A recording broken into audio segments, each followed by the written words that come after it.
इस्लामी वज़ाइफ और इस्लामी मालूमात के लिए हमारे इस चैनल को सब्सक्राइब ज़रूर कर लें और साथ में बेल आइकॉन को लाजमी प्रेस कर लें ताकि हमारे हुदुल्लिन्नास चैनल का हर नया आने वाला वीडियो आपके मोबाइल में बआसानी आप तक पहुंच सके। अस्सलामु अलैकुम। अल्हम्दुलिल्लाह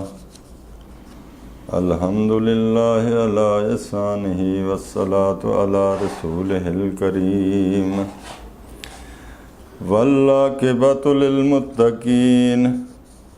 अऊज़ु बिल्लाहि मिनश शैतानिर रजीम। बिस्मिल्लाहिर रहमानिर रहीम। कुल हुवल्लाहु अहद अल्लाहुस समद लम यलिद वलम यूलद वलम यकुल लहू कुफुवन अहद।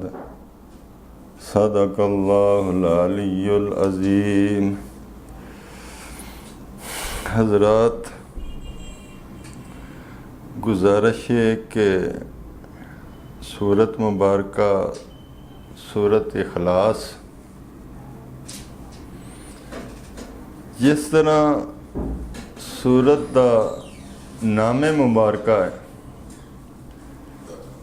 उस तरह इस दे मज़मून भी बड़ा खूबसूरत है। जिस तरह नाम है, अल्लाह दे नबी हजूर अलैहिस्सलातु वस्सलाम इरशाद फरमाया कि ये सूरत मुबारका तीसरा हिस्सा कुरान दा, जिस तरह तीसरा हिस्सा कुरान दा पढ़न दा अजर है, ये इस तरह एक दफ़ा पढ़न दा अजर तीसरा हिस्सा कुरान दे बराबर है। यानी जिन्ने 3 दफ़ा ये सूरत मुबारका पढ़ लई उन्हों इस कुरान पूरे दे बराबर अजर मिलेगा।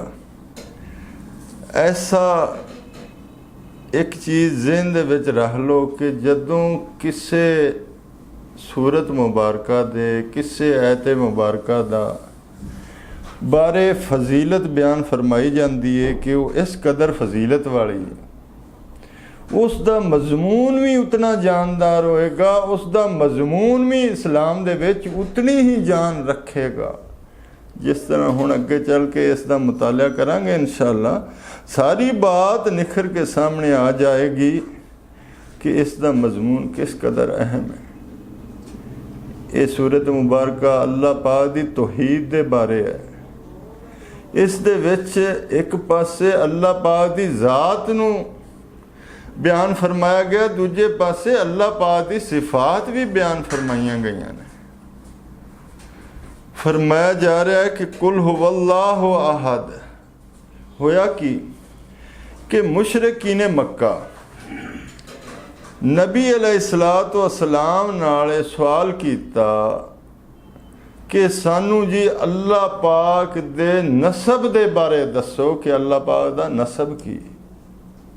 हाँ जी, बहुत अजीब जिहा सवाल किया, लेकिन उन्होंने सवाल अजीब दे बावजूद अल्लाह पाक ने इरशाद फरमाया, सूरत मुबारका उतारी गई कुल हुवल्लाहु अहद कि कह दो कि अल्लाह एक है। हुण तुसी वेख लो, जदों कोई कौम गुमराह होना चाहती है ना, उन्होंने बड़े बहाने लभ जाते हैं,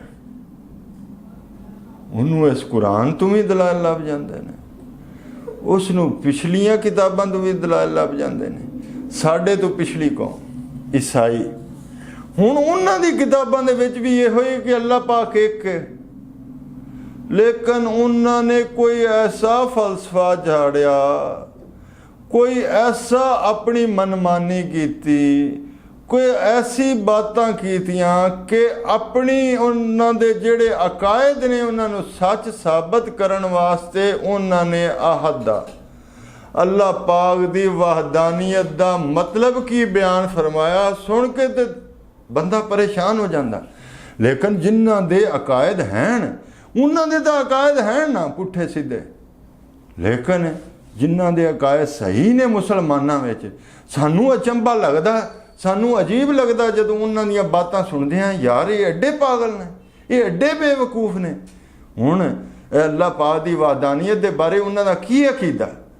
वो आखदे ने जी असीं भी मनदे हां कि अल्लाह पाक एक है, लेकिन तुसीं अल्लाह पाक दी जिहड़ी कदर है, अल्लाह पाक दी जिहड़ी अजमत है, तुसीं मुसलमान घटांदे जे। वो बई किस तरह अल्लाह पाक दी अजमत, अल्लाह पाक दी शान असी मुसलमान किस तरह घटांदे हैं? वो आखन लगे जी ये अल्लाह पाक दी वहदानियत दे विच कसरत है। इन्हां दा ईसाइयां दा की अकीदा है कि वो आखदे ने अल्लाह पाक दी वहदानियत विच कसरत है, तुसी अल्लाह पाक दी वहदानियत दे विच किल्लत मनदे जे।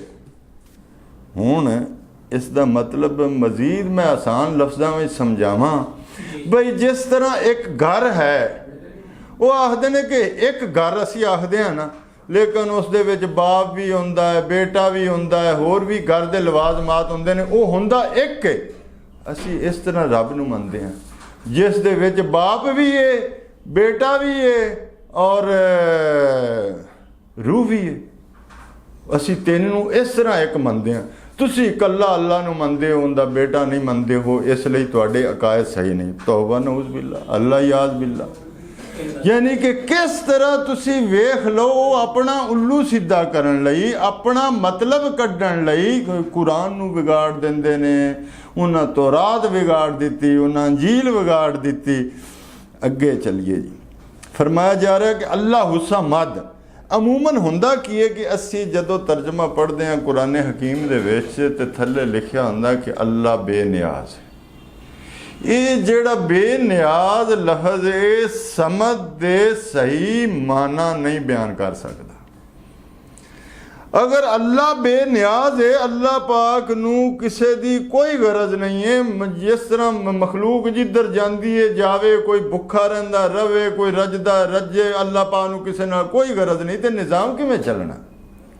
अल्लाह पाक नूं अपनी मखलूक दे नाल बड़ी गरज है। अल्लाह पाक निगहबान है, अपनी मखलूक दा ध्यान रखे हुए। समझ दा असल मतलब है कि अल्लाह पाक मोहताज नहीं है, अल्लाह पाक दा जौह नहीं है, अल्लाह पाक पीमण दा मोहताज नहीं है, अल्लाह पाक खाण दा मोहताज नहीं है, अल्लाह पाक किसे दा मोहताज नहीं है। सारी दुनिया सारी कायनात अल्लाह पाक दी मोहताज है। ये है समझ दा मतलब। कुल्ला यौमिन हुवा फी शान, हर घड़ी वो अपनी नई एक आन बान है। हाँ जी, यस अलहु मन फिस समावात वल अर्ज़, उनके सवाली होंदे ने, जेड़ा कोई है जमीनों आसमान दे विच उनके सवाली ने। ये है असल मतलब समझ। अगे फरमाया जा रहा कि लम यलिद वलम यूलद, ना उन्हें किसी नूं जणिया ते ना वो जणिया गया। इत्थे एक खास नुकता भी बड़ा कि लम यलिद पहले क्यों लियांदा गया ते वलम यूलद बाद च क्यों लियांदा गया?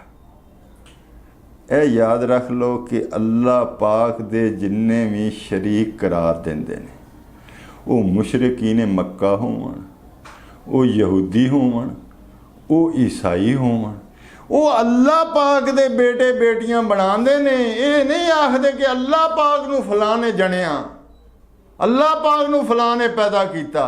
अल्लाह पाक दी औलाद तां बनाते ने, लेकिन अल्लाह नूं किसी दी औलाद नहीं बनाते, जिन्ने भी अज तक शिरक करते हैं। इसलिए पहले लिया गया लम यलिद, एक नुकता।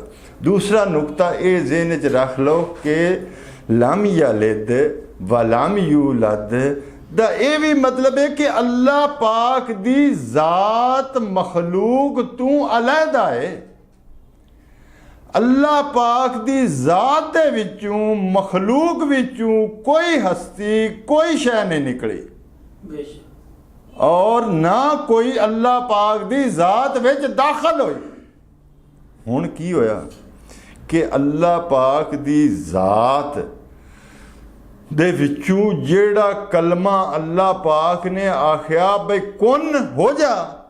हज़रत ईसा अलैहिस्सलाम दे बारे हज़रत ईसा अलैहिस्सलाम बाप दे बगैर पैदा होए, फरमाया अल्लाह ने कि कुन हो जा। वो आखदे ने कुन जेड़ा कलमा ईसाई आखदे ने, जेड़ा अल्लाह पाक दे मूँह दे विचों निकलिया, उसे कलमे ने वो अल्लाह पाक दी ज़ात ते उन्हें कलमे ने तसीम दी शक्ल इख्तियार की थी हज़रत ईसा अलैहिस्सलाम। इसलिए हज़रत ईसा अलैहिस्सलाम ज़ातन भी अल्लाह पाक दे बेटे ने और सिफात भी अल्लाह पाक दे बेटे ने। हाँ जी। और इत्थे एक होर मैं माने निखार देवां कि वेख्या जावे ते दो किस्मां ने औलाद दियां, एक हकीकी और एक किसे नूं अपनी औलाद बना लेना, उन्होंने आखना कि मेरा पुत्र है। मसलन किसी का बच्चा है, उन्होंने आखना ये मेरा बच्चा। हाँ जी, बना लेना।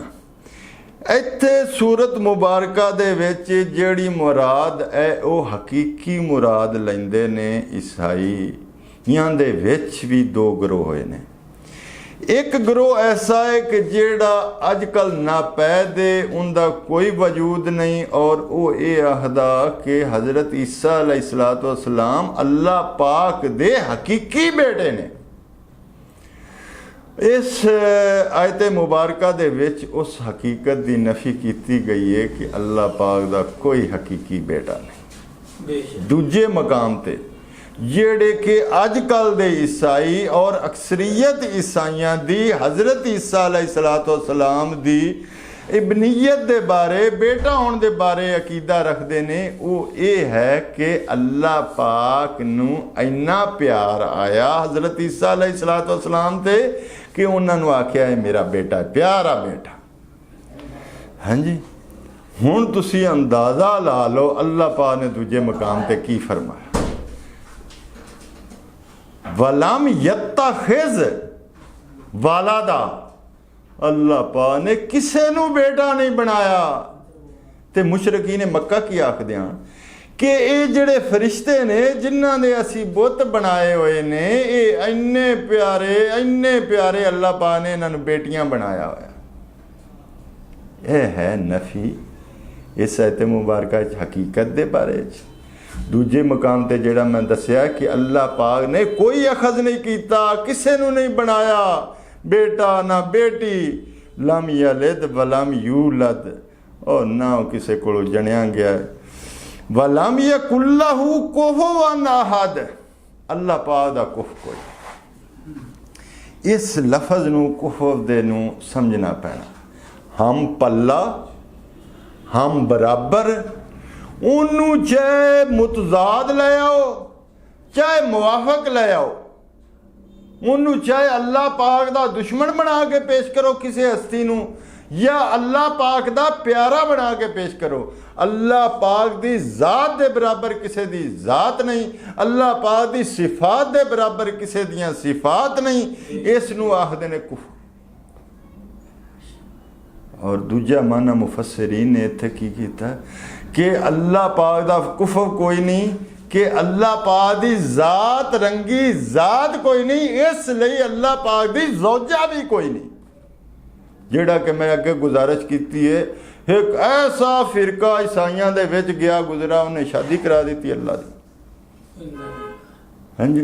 उन्हें हज़रत मरियम अलैहिस्सलाम नू आख्या कि अल्लाह पाक दी ज़ौजा है। अल्लाह याज़ बिल्ला, अल्लाह याज़ बिल्ला। इत्थे ये सारी सूरत यानी कि तुसी इहनूं जिन्ना निखारदे जाओ, जिन्ना निखारदे जाओ, दिल नूं इत्मीनान हुंदा जाएगा। और तुसी वेख लो कि अल्लाह पाक दी ज़ात कुफ्र नूं खुला छड्डो, बराबर कोई नहीं है अल्लाह पाक दे। अल्लाह पाक कल्ली हस्ती है और किसी चीज़ तू आजज नहीं है, उन्हें किसी नू जणिया नहीं है, ना किसी तू जणिया गया है, ना उनकी कोई बराबरी करने वाला। किस तरह तौहीद बयान फरमाई गई। इस तरह दियां आयात दे हुंदे होए, इस तरह दियां सूरतां दे हुंदे होए, जे अगर सानू भी तौहीद दी समझ ना आवे ਤੇ ਅਜੀਬ ਬਾਤ ਹੈ, ਅੱਲਾਹ ਪਾਕ ਸਾਨੂੰ ਆਪਣੇ ਅਮਾਲ ਦੁਰਸਤ ਕਰਨ ਦੀ ਤੌਫੀਕ ਅਤਾ ਫਰਮਾਏ। ਵਾਖਿਰ ਦਾਵਾਨਾ ਅਨਿਲ ਹਮਦੁਲਿल्लाह।